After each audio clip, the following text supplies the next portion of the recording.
Hello, Peter checking in again. Another big question. Are we facing the biggest health crisis ever as human beings? Another light and happy subject. But this is such important stuff. It really is. It's coming to the point where we've got to start to talk about this and we've got to start to get this out. So are we starting to see the biggest health crisis in human beings? Let's put this into context. When you look at,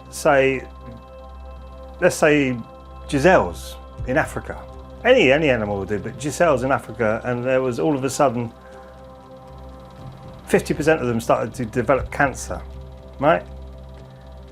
And then 50% of them started to develop autism, 50% of them started to develop bone disease. Oh my goodness. And they all started to get to the point where they were in crisis because there wasn't enough of them to look after the sick ones. It's exactly where humanity is going. What are we going to do? We're going to rely on robots looking after us. Have you seen that film WALL-E? W-L-I. It's this little robot who's cleaning up the planet after human beings have trashed it.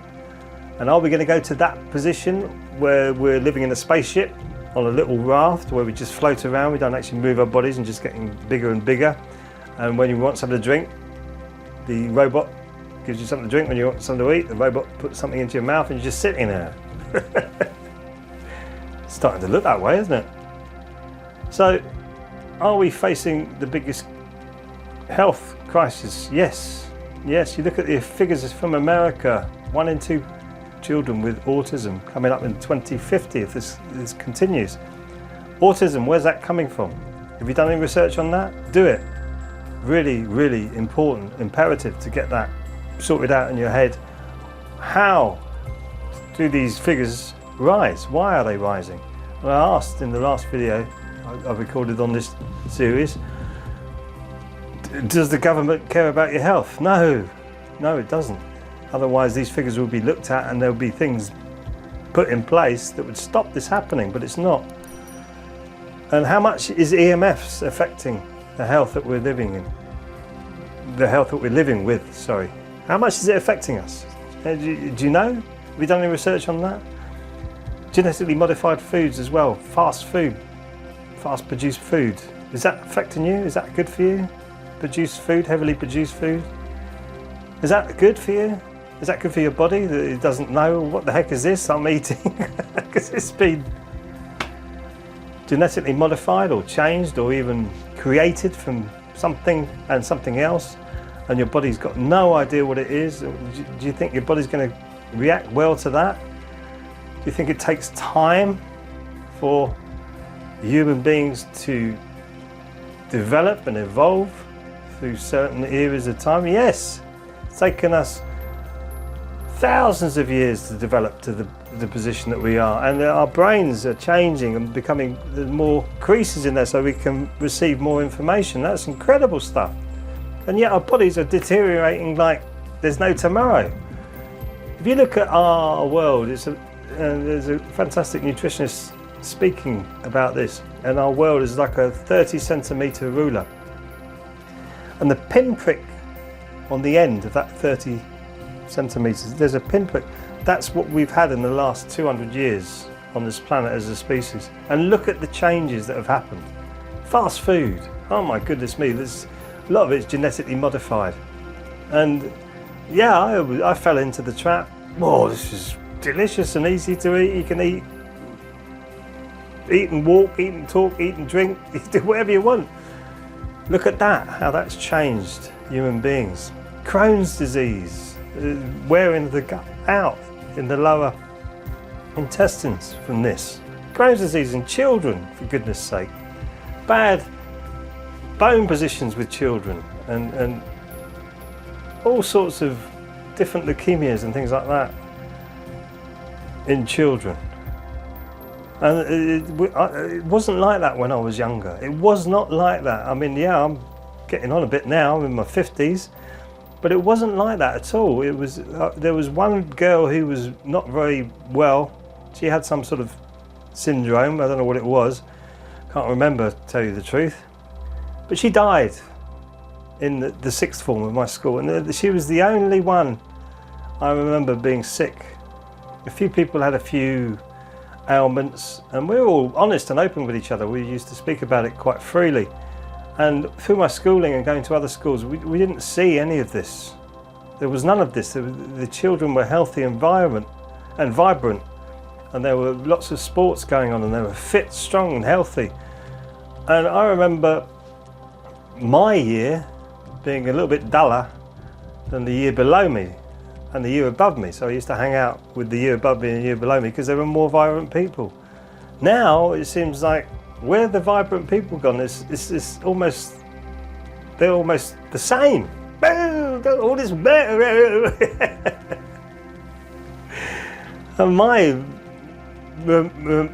my memory of vibrant people was like people like Bruce Lee. When you become the water in the cup, you are balanced, you know, or Muhammad Ali, float like a butterfly, sting like a bee, you know, all this kind of business. Nastasi playing tennis.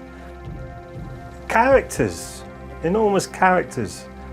And what we got now, David Beckham, and the football is such a wonderful figure. The characters seem to be so dumbed down. I'm sure they mess about in the background a little bit more, but where are these characters gone?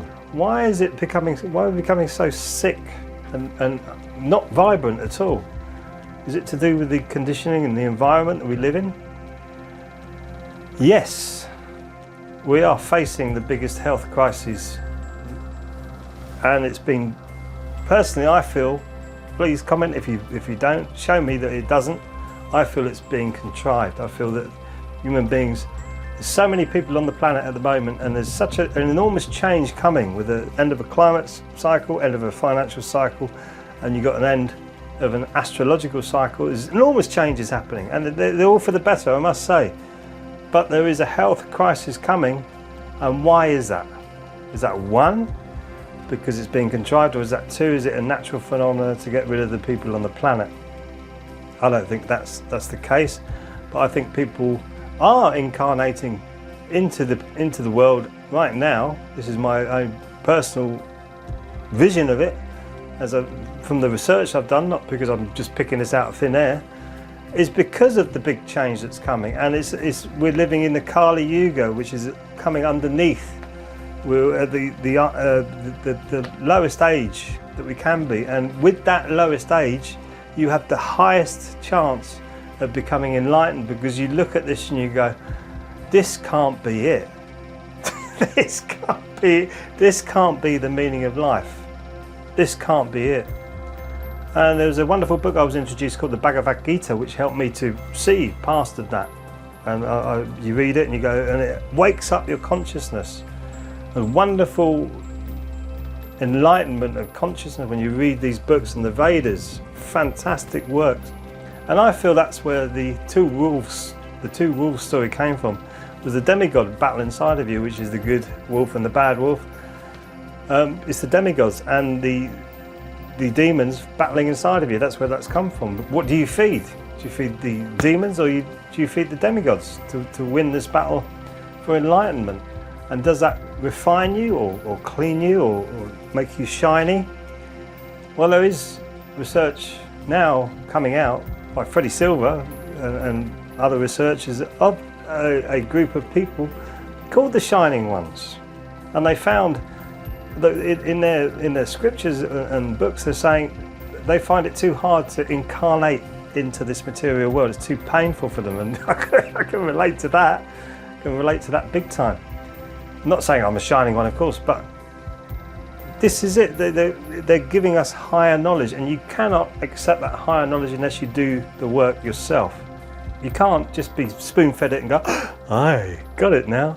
You need to do the work. You need to do the reading. You need to do the physical work to purge yourself from all this negative energy and the ill health that's been thrust upon us, and find this out for yourself, and then you will move up to higher levels of consciousness.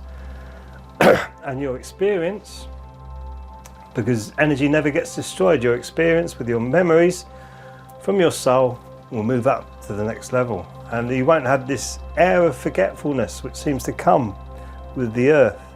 It seems to be you incarnate and you forget everything. Well, I haven't forgotten. There's a few memories I have of a previous life, and it wasn't good what I did. It wasn't good what I did at all. And I'm sure there's been lives where I've done really good stuff, but this life I've decided I want to help more people. So that's what gets me out of bed in the morning, is to run Qigong classes now, and I'm running courses on meditation and mindfulness, which you can try. You can try a webinar I've created, absolutely free. Click the link, see what you think of that. But I would say we are facing the biggest health crisis in human history, and you don't have to be part of it. That's the best thing. You don't have to be part of it. You can do it for yourself. You can learn to meditate, you can learn to be mindful, you can learn Qigong, you can learn good diet, you can learn these things where you've got things to protect you now. Pyramids we use as well. We use lots of different things to help you to deflect all this unhealthiness that's coming. And it will get worse. So, you can do it. You can look after yourself. You are amazing as a human being. Never forget that. Let me know what you think in the comments anyway. I'll be very interested to hear what you say, and I'll see you in the next video. So hang with that.